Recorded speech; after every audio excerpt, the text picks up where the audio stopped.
Naam, habari, assalamu alaikum. Ni baba Kihawa na hii ni kozi yangu Introduction to Cloud kwa lugha yetu Kiswahili. Kabla sijakuonyesha au hatujaanza kuifahamu cloud kwa ndani au kufahamu hata button moja ya cloud, nataka nikwambie hadithi of course. Kwa sababu ukijua nani kaunda hiki kitu na ni kwa nini, utakielewa tofauti kabisa na watu wengine wote. Utakielewa tofauti kabisa na watu wengine wote.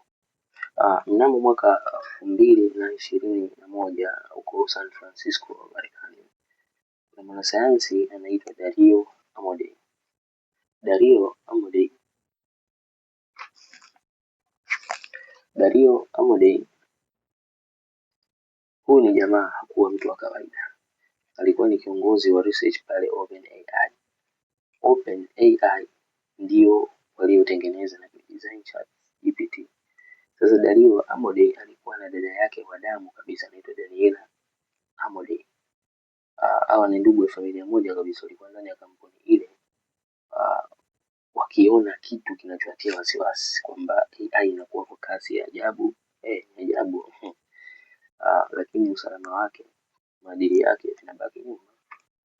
Ndipo wakaamua kufanya uamuzi mzito.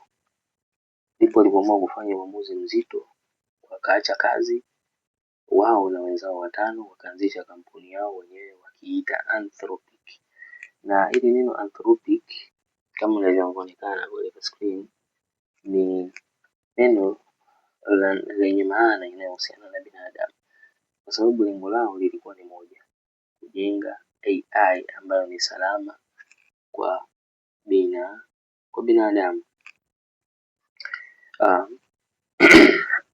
Kwa maana kwamba lengo lao lilikuwa si AI yenye nguvu tu, ni AI yenye maadili. Ndio, yenye maadili, hiyo tulikuwa lengo lao. Na hapa ndipo mimi binafsi nilipoipenda hii kampuni.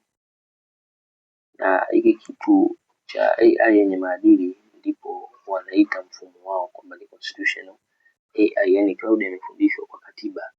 Kanuni za uadilifu zimewekwa ndani yake tangu kuzaliwa kwake. Na mnamo mwaka 2023 wakazindua bidhaa yao ya kwanza wakaiita cloud. Na jina lenyewe linasemekana ni heshima ya cloud. Shannon, yani baba wa information theory, mtu ambaye bila yeye kusingekuwa na internet leo wala simu ambayo wanaitumia leo hii.